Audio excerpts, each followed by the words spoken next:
ஷாஃபி இமாம் இருக்கிறாங்க, அவங்க எழுதின புக்கு இருக்காங்க, இருக்குது. ஷாஃபி மதுஹப் அவர்கள் தங்கள் வாழுகிற காலத்தில் பல நூல்களை எழுதியிருக்கிறார்கள். அந்த நூல்கள் இன்றைக்கும் மதரசாக்களில் இருக்கிறது. ஆனா படிச்சு கொடுக்கிறாங்களா? படிச்சு கொடுக்கிற என்ன தெரியுமா? கேரளாவில் ஒரு 300 வருஷத்துக்கு முந்தைய எழுதுற புத்தகத்தை படிச்சு கொடுப்பாங்க. ஃபத்ஹுல் முயீன், அஷரத்து குத்துபு, இன்னும் பல நூல்கள் ஷாஃபி மதுஹபுடைய பெயரால் சொல்லிக் கொடுக்கப்படுகிறது.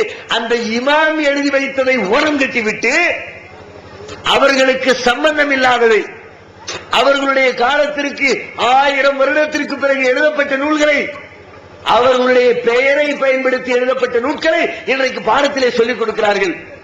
ஏன் தெரியுமா? அந்த இமாம் எழுதுறதை சொல்லிக் கொடுத்தா இன்னைக்கு இந்த இமாம்கள் விட்டுக்கிட்டார்கள் பீலாக்கள், இவர்கள் செய்து கொண்டிருக்கிற வேலைகள் எல்லாத்துக்கும் அந்த இமாம் ஆப்பு வச்சிருவாரு. ஷாஃபி இமாம் நல்ல மனிதர். உதாரணத்துக்கு ஒன்று சொல்றேன். அல் உம்மு என்பது ஷாஃபி இமாம் எழுதிய ஒரு தலை சிறந்த மசாயிலுடைய நூல். அதுல ஷாஃபி இமாம் சொல்றாங்க, எனது காலத்தில் தரைமட்டத்திற்கு மேல் உயர்த்தப்பட்ட கபர்களை என் காலத்தில் வாழ்ந்த ஆட்சியாளர்கள் இடித்து தரைமட்டமாக்கினார்கள். அதனை என் காலத்தில் வாழ்ந்த எந்த நல்லறிஞரும் மார்க்க அறிஞரும் அதை ஆட்சேபிக்கவில்லை. சரிதான், ரசூலுல்லாஹ் சொன்னது செய்றாங்க. தரைமட்டத்துக்கு மேல கபரை கட்டக்கூடாது, அங்க வழிபாட்டு தலத்தை உருவாக்க கூடாது என்று ரசூல் ஸல்லல்லாஹு அலைஹி வஸல்லம் சொன்னதைத்தான் இந்த ஆட்சியாளர்கள் செய்கிறார்கள் என எல்லா அறிஞர்களும், நான் உட்பட அத்தனை மார்க்க அறிஞர்களும் அதை எதிர்க்கவில்லை என்று ஷாஃபி இமாம் சொல்கிறார். அதை படிச்சு கொடுத்தாங்களா? படிச்சு கொடுத்தா என்ன நடக்கும்? தர்காவுக்கு போக முடியுமா? அதற்கு ஃபாத்தியா ஓத முடியுமா? கபரு கட்ட முடியுமா? கந்தூரி கொண்டாட முடியுமா? உருஸ் எடுக்க முடியுமா? கொடிமரம் தூக்க முடியுமா? சந்தனம் கூட தூக்கிட்டு போக முடியுமா? பால் கூட எடுத்துட்டு போக முடியுமா? எல்லாத்துக்கும் ஒரு ஆப்பு. நீ உண்மையில ஷாஃபி மதுஹப் பின்பற்றினா கபரை இடிச்சு தள்ளு, தள்ளி புட்டு வந்து சொல்லு, நான் ஷாஃபி மதுஹப் சொல்லி ஏத்துக்கிறோம். அப்ப நீ யோசிச்சு, அப்பொழுது உண்மை பேசுகிறாய். ஷாஃபி மதுஹப் என்று சொல்வதில் நீங்கள் உண்மையாளர்கள் ஒத்துக்கொள்வோம். நீங்க ஷாஃபி மதுஹப் ஃபாலோ பண்ணல, பொய்யா பித்தலாட்டமா ஷாஃபி இமாமுடைய பெயரை பயன்படுத்திக்கிட்டு உங்களுடைய கை சரக்குகளை அமைத்து விடுகிறீர்கள். பள்ளிவாசல்களில் பணிபுரியக்கூடிய ஆளுங்களை கேட்கிறேன், நீங்கள் ஷாஃபி இமாமுடைய நூலை மொழிபெயர்த்து கொடுக்க தயாரா? அவர் சொன்ன போதனைகளை நடைமுறைப்படுத்த தயாரா? எத்தனை பெரிய தீமை இந்த சமுதாயத்திலே கிளை வரப்பு ஆழ விருட்சமாக வளர்ந்து இருக்கிறது. அல்லாஹ்வுக்கு இணை கற்பிக்கிற மிகப்பெரிய தீமை. இறந்துவிட்ட நல்லடியார்களின் அடக்க ஸ்தலங்களில் கபர்களை தர்காக்களை கட்டி வைத்துக் கொண்டு கையேந்தி பிரார்த்தித்துக் கொண்டிருக்கிறீர்கள். பிரார்த்தனை என்பது எப்படிப்பட்ட வழிபாடு? அத்வாவு ஹுவல் இபாதா. ரசூலுல்லாஹ் சொன்னாங்க, பிரார்த்தனை அதுதான் வணக்கம். துஆ செய்யறது மாதிரி ஒரு வழிபாடு கிடையாது. அப்படிப்பட்ட ஒரு வழிபாட்டை இறந்துவிட்ட நல்லடியார்களின் பெயரால் தர்காக்களை கட்டி வைத்து அங்கே போய் கையேந்தி நிற்கிறார்கள். அதனை தடுத்தீர்களா? எச்சரித்தீர்களா? ஜும்மா வேளையில் கண்டித்தீர்களா? அல்லாஹ்விற்கு இணை கற்பிக்கிற பாவம் என்று அதை முழங்கினீர்களா? சாதியினா இதை கண்டிக்கிறார்கள் என்று சொன்னீர்களா? என்ன செஞ்சீங்க? அதுக்கு வக்காலத்து வாங்கினீர்கள், அதை சரி என்று சொன்னீர்கள். கபரிலே நீங்களும் சேர்ந்து முட்டினீர்களே. எல்லாம் காசு செய்யற வேலை. உங்களுக்கு இமாம் மேல மதிப்பெல்லாம் கிடையாது, ஷாஃபி மதுஹப் மேல மரியாதை எல்லாம் கிடையாது. ஷாஃபி இமாம் பேரை சொல்லி காசு சம்பாதிக்கணும். காசுக்கு தான் பயன்படுத்துறீங்க, அல்லாஹ்வுக்காக பயன்படுத்தல, இறைச்சத்துல பயன்படுத்தல, மறுமை வச்சு கிடைக்கணும் பயன்படுத்தல. உலகத்துல காசு கிடைக்கணும், வயிறு வளர்க்கணும், தொப்பை பெருகணும், தூங்கி எந்திரிக்கணும். இதுக்கு தான். வேற வேலையை செய்ய போனா கஷ்டப்பட்டு உழைக்க வேண்டியது வந்துடும். இதுனா நிம்மதியா உட்கார்ந்துகிட்டு தூமந்திர காலையில் ஓதி ஊதி காசு சம்பாதிச்சுட்டு போயிடலாம். அது மட்டும் இல்ல, பள்ளிவாசல் வழிபாட்டுல இன்னும் பாருங்க எவ்வளவு பெரிய வழிபாடுகள் இமாமுடைய கருத்துக்கு எதிராக செய்யப்படுகிறது. ஷாஃபி இமாம் மட்டும் நான் உதாரணத்துக்கு சொல்றேன். ஒவ்வொரு தொழுகைக்கு பிறகும் நீங்கள் கூட்டாக அமர்ந்து பிரார்த்தனை செய்கிறீர்கள். அதற்கு துவா ஓத பின்னாடி இருக்கிறவங்க எல்லாம் ஆமீன்னு சொல்ல கூட்டு பிரார்த்தனை. கேட்டா என்ன சொல்றது? மற்றவங்களுக்கு துவா செய்ய தெரியாதுல, தெரியாதவங்களுக்கு நாங்க கத்து கொடுக்கிறோம், துவாவை நாங்க சொல்லி கொடுக்கிறோம். எப்படி துவா செய்ய உங்களுக்கு தெரியாது? துவா செய்யறதுக்கு என்ன முறை வேண்டி கிடக்குது? துவா செய்யறதுக்கு என்ன? துவானா என்ன? அல்லாஹ் இடத்துல கேட்கிற பிச்சை. பிச்சை எடுக்கிறதுக்கு ஒரு பெரிய பிளான் போட்டு கொடுக்குமா? பெரிய பீச்சு பண்ணிட்டு வரணுமா? பிச்சை எடுக்கிறவன் அவன் ரேஞ்சுக்கு கையேந்தி அம்மா அத்தானு கேளு, அல்லாட கேட்கும்போது அல்லான்னு கண்ணி விட்டு ஆளு. அதான் பிச்சைக்கு அளவு. கேட்டுட்டு போவியா? அதை விட்டு ஒருத்தர் சத்தம் போட்டு துவா செய்ய மற்றவர்களாம் ஆமீன் சொல்ல. யார் சொல்லி தந்தது? நபிகள் நாயகம் சொன்னார்களா? நபிகள் நாயகத்துடைய வாழ்க்கையில் இருக்கிறதா? நபிகள் நாயகத்தை மதிக்கிறோம் மதிக்கிறோம் என்று வாய்களையே பேசுகிறீர்களே, மதிப்பதற்கு பொருள் என்ன? அர்த்தம் என்ன? மீலாது விழா கொண்டாடி விட்டால் நபியை மதித்ததாக அர்த்தமா? வருஷத்துக்கு ஒரு நாள் ரசூலுல்லாஹ்வுடைய பெயரை மேல போட்டு பேசிட்டா அதுக்கு மதித்த அர்த்தமா? நபியை மதிப்பது என்று சொன்னால் அவர்கள் சொன்ன வார்த்தைகளை உங்கள் வாழ்க்கையில் கடைபிடிக்க வேண்டும். அதுதான் நபியை மதித்ததற்கு பொருள். நீங்க எப்படி மதிக்கிறீங்க? ஒரு அரசியல்வாதியை போன்று மதிக்கிறீர்கள், ஏமாற்று பேர்வழியை போன்று மதிக்கிறீர்கள், சுயநலவாதிகளை போன்று மதிக்கிறீர்கள். இன்றைக்கு தமிழகத்திலே பல்வேறு அரசியல் தலைவர்கள் இருக்கிறார்கள். அவர்கள் சில தலைவர்களை தூக்கி வைத்து மதிப்பார்கள். எப்படி மதிப்பார்கள் தெரியுமா? அவர்களுடைய சுய நோக்கங்களுக்காக. எப்படி? தமிழகத்தில் இன்றைக்கு திராவிட கட்சிகள் 1967 இருந்து 40 வருடங்களுக்கு மேலாக மாறி மாறி தமிழகத்துடைய ஆட்சி கட்டிலை பிடித்துக் கொண்டிருக்கிற திமுகவும் அதிமுகவும். இந்த இரண்டும் கையில் எடுத்து வைத்திருக்கிற கோஷங்கள் என்ன தெரியுமா? பல வருடங்களாக தமிழை காப்போம், தமிழ் உணர்வு பேணுவோம், தமிழை வளர்ப்போம், இந்தி திணிப்பை எதிர்ப்போம் என்று சொல்லி தமிழ் உணர்வை ஊட்டி தமிழ் மக்களை வென்றெடுத்தார்கள் இந்த திராவிட கட்சிகள். அதற்கு அவர்கள் தங்கள் கையிலே தூக்கிக் கொண்ட ஆயுதம் பெரிய மனிதர் திருவள்ளுவர். திருவள்ளுவர் தூக்கி காட்டுவாங்க. தமிழ் வளர்த்தார், 7 வார்த்தைகளுக்குள் 7 கடலை புகட்டினார் திருவள்ளுவர்.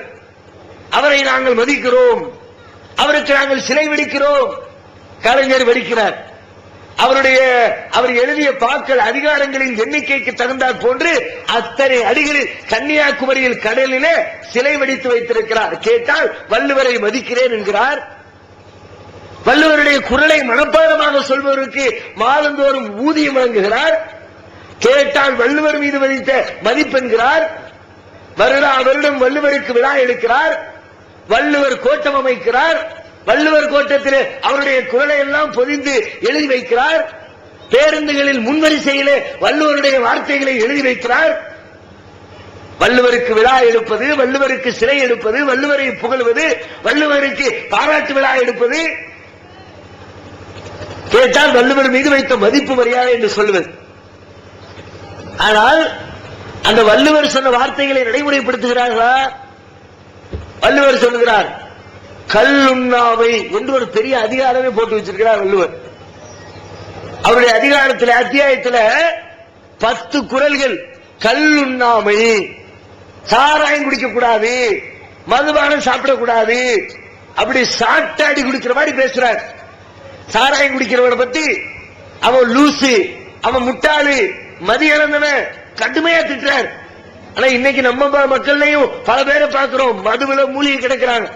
மதுவுடைய கொடுமை தெரியாம உள்ள சிக்கி சீரழிந்து அறிவாளியா இருக்கிறவன் அறிவை இழந்து கையில அவுத்து போட்டு அது வரைக்கும் வெள்ள வேஷ்டி வெள்ள சட்ட மைனர் மாதிரி வர்றாரு. உள்ளுக்குள்ள நேப்படியா 5000 போயிட்டான், நெப்போலியன் போயிட்டான், ஜின்னு போயிட்டான். அதுக்கு மேல லெவல் என்ன? ஸ்டடி ஸ்டடி ஸ்டடினா 2 பேர் வந்து ஒரு ஸ்டடி பண்ண வேண்டியது. எத்தனை பேர் பார்க்க ஊருக்குள்ள? அதுலயும் கடல்ல மீன் பிடிக்க போறாங்களே 90% மக்கள் இடத்துல இந்த பழக்கம். கேட்டா உடல் அலுப்பா இருக்குதுல, அலுப்பை தணிக்கணும்ல. ஒவ்வொருத்தரும் ஒரு காரணம். உடம்புல அலுப்பு இருந்துச்சுன்னா அலுப்புங்கிறான். நல்ல சந்தோஷமா எந்த வேலையும் தூங்கி எந்திப்பாங்க. சில நாள் பர்த்டே, பிறந்த நாள், வருஷ பிறப்பு அன்னைக்கும் பெருசு பெருசா பாட்டில் வாங்கி வச்சுட்டு ஃபுல்லு கோட்டர் ஆஃப் நடக்கு. இன்னைக்கு என்ன குடிக்கிற? வேலைக்கே போகலையே, ஹாப்பியா இருக்கிறவங்கள என்ஜாய் பண்றதுதான். ஹாப்பியா இருந்தா ஹாப்பியா குடிக்கிறாரு, நோயாளியா இருந்தா நோய்க்கு குடிக்கிறாரு, என்னத்தையோ ஒரு காரணம் சொல்லிட்டு குடிச்சுக்கிட்டே இருக்கிறான். கேடுகட்டத்தனமா எவ்வளவு, அதனால் எவ்வளவு இழப்பு, பொருளாதார இழப்பு, அறிவு இழப்பு, மான மரியாதை இழப்பு. அல்லாஹ் குர்ஆன்ல சொல்றான், உலகத்துல நீ இந்த மதுவை குடிச்சு மதிமயங்கி வந்தா மறுமையில மது கிடைக்காதப்பா. மறுமையில உனக்கு மது வச்சு அல்லாஹ் சொல்றான், மஸலுல் ஜன்னத்தில்லதி உஇதல் முத்தகூன், முத்தகீன்களுக்காக இறையச்சமுடையோருக்காக தயாரித்து வைக்கப்பட்டிருக்கிற சுவர்க்கத்திற்கு உதாரணம் என்ன தெரியுமா? வன்ஹாரும் மின் ஹம்ரின் லzzத்தில் லிஷாரிபீன், குடிப்பவர்களுக்கு இன்பமூட்டுகிற மது ஆராய் பெருக்கெடுத்து ஓடும். அல்லாஹ் வச்சிருக்கிறான். அதுக்காக நீ தப்பா நினைச்ச, எங்கடா இது சொர்க்கம் நானும் அல்லாஹ் தர இடத்துலயும் சாராயம் கொடுக்கானா? அது மோசமான சாராயம் இல்லை, நீங்க நினைக்கிற மாதிரி இல்ல.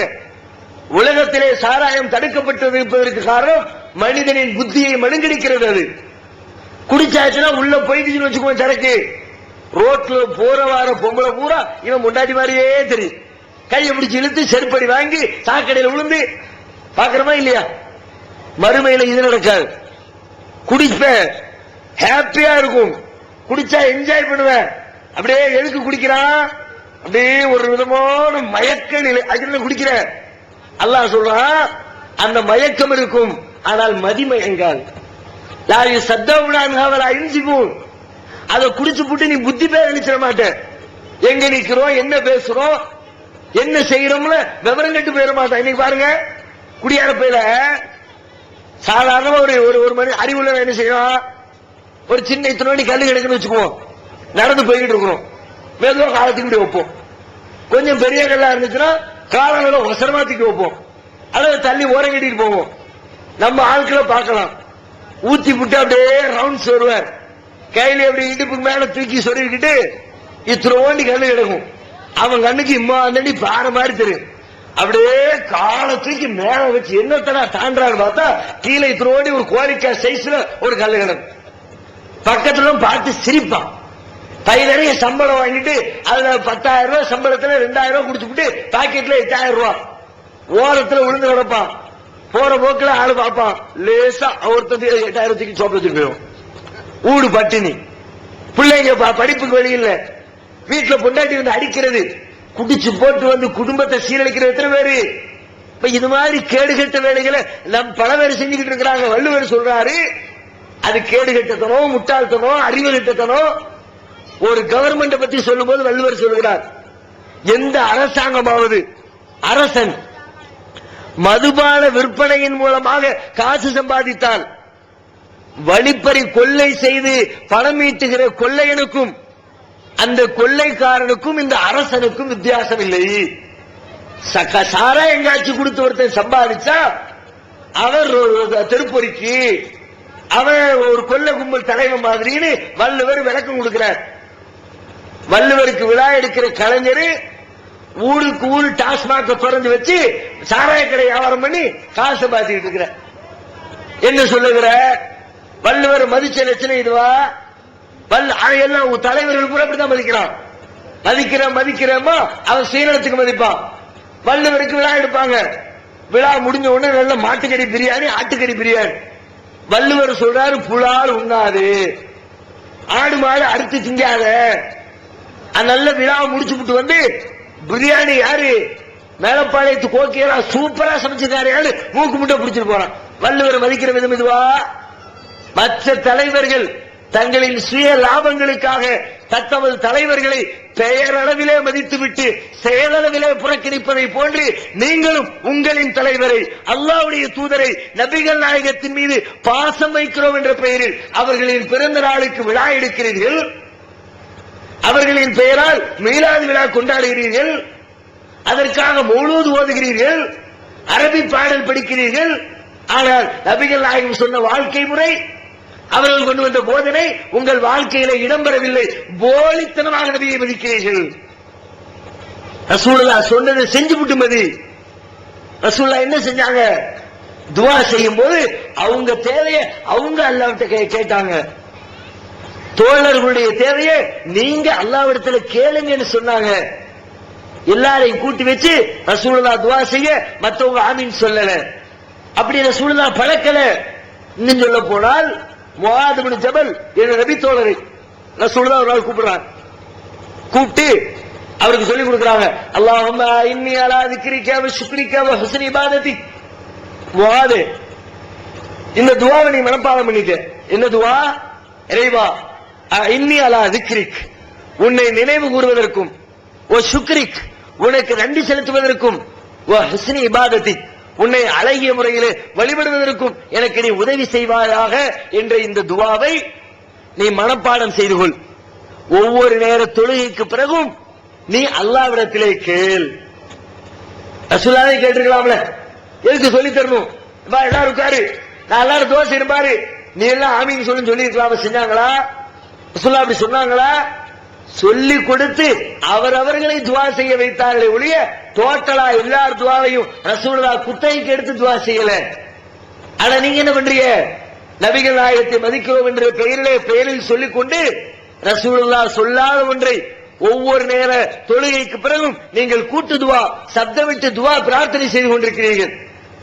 இன்னும் சொன்னாங்க ரசூலுல்லாஹ், துவா செஞ்சா அல்லாஹ் எந்த துவாவை அங்கீகரிப்பான் தெரியுமா? உள்ளத்திலிருந்து வரக்கூடிய பிரார்த்தனைகளை அல்லாஹ் அங்கீகரிப்பான்.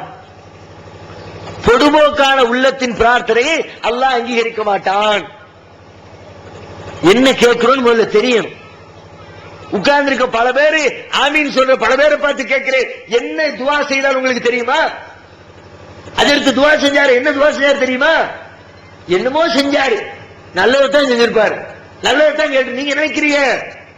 பல நேரங்களில் நல்லதற்கு பதிலாக தீயதைத்தான் இந்த ஆளுங்கள் கேட்கிறார்கள். அல்லாஹ்வே குர்ஆன்ல சொல்றான், வயதுல் இன்சானு பிஷ்ஷர்ரி துஆஹு பில் கைர். இந்த மனிதன் சில நேரங்களில் அல்லாஹ்விடத்தே நன்மையை கேட்பதற்கு பதிலாக தீமையை கேட்கிறான், பிரார்த்திக்கிறான். நீங்க நன்மை நினைச்சு ஆமீன் சொல்லிக்கிட்டு இருக்கிறீங்க. பல கூட்டு துஆக்கள் உங்களுக்கு எதிராக இருக்கிறது. அறியாமையினால், சட்டம் தெரியாததனால், அதற்கு மேல வச்ச அபரிதமான நம்பிக்கையினால் நீங்கள் ஆமீன் சொல்கிறீர்கள். ஆனால் அது உங்களுக்கு எதிராக. எப்படி? கல்யாண வீடுகளில் துஆ, அல்லாஹும்ம அல்லிஃப் பைனஹுமா கமா அல்லஃப்த பைன ஆதம் வ ஹவ்வா அலைஹிமஸ் ஸலாத்து வஸ்ஸலாம் என்று இமாம் ஆரம்பிக்கிறார்.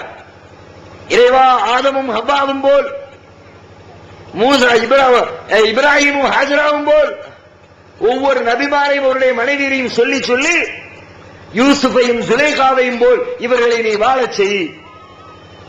யார் இந்த யூசுப் சுலைகா? இவர்களுடைய வாதப்படி இந்த சுலைகா என்ற பெண் யார்? யூசுப் அலைஹிஸ்ஸலாம் அன்னவர்கள் யாருடைய வீட்டில் தங்கியிருந்தார்களோ அந்த வீட்டினுடைய பெண்மணி, அமைச்சரின் மனைவி, ஒரு விபச்சாரம் செய்வதற்காக யூசுப் அலைஹிஸ்ஸலாத்தை இழுக்க நினைத்தவள். கதவுகளை எல்லாம் சாத்திவிட்டு யூசுப் அலைஹிஸ்ஸலாம் தன்னந்தனியாக இருக்கிற பொழுது என் ஆசைக்கு இணங்கி என்று அழைத்தால் யூசுப் நபி மறுத்தார். ஓடுகிறார், துரத்துகிறாள், ஓடுகிறார், துரத்துகிறாள், சட்டையை பிடித்து இழுக்கிறாள், சட்டை கிழிகிறது, இருந்தாலும் பரவாயில்லை என்று ஓட்டம் எடுத்து கதவை திறந்து வெளியிலே வருகிறார்கள் யூசுப் அலைஹிஸ்ஸலாம். வெளியிலே வந்தால் அந்த பெண்ணுடைய கணவன் நின்று கொண்டிருக்கிறான். உடனே ஒரு பல்டி. விபச்சாரத்திற்கு யூசுப் அலைஹிஸ்ஸலாத்தை அழைத்தது மாத்திரமில்லை, கணவனை கண்டவுடனே அப்படியே பழியை யூசுப்பின் மீது தூக்கி போடுகிறாள். பாத்தீங்களா இந்த யூசுப் பண்ணின வேலையை? பாத்தீங்களா? உங்க பொண்டாட்டிக்கிட்டே தான் கைவரிசையை காட்ட நினைச்சா என்று உல்டாவா பெல்ட் அடிக்கிறா.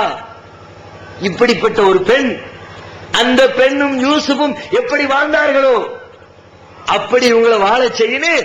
இமாம் துவா செய்ய, உங்களுடைய பிள்ளைகளுக்காக அவர்கள் தங்களுடைய தாம்பத்திய இன்பத்தை ஹலாலான முறையில் அனுபவிக்க வேண்டும் என்பதற்காக சொந்த பந்தங்களை எல்லாம் அழைத்து வைத்து, ஊராரை எல்லாம் கூட்டி வைத்து, லட்சக்கணக்கான ரூபாய் செலவழித்து அவர்களின் ஹக்கிலே துவா செய்யுங்கள் என்று அத்தனை பேரையும் துவா செய்ய வைத்து, என்ன துவாவை செய்ய வைத்தீர்கள்? இவர்களை விபச்சாரத்தின்பால் தள்ளுகிற துவாவா?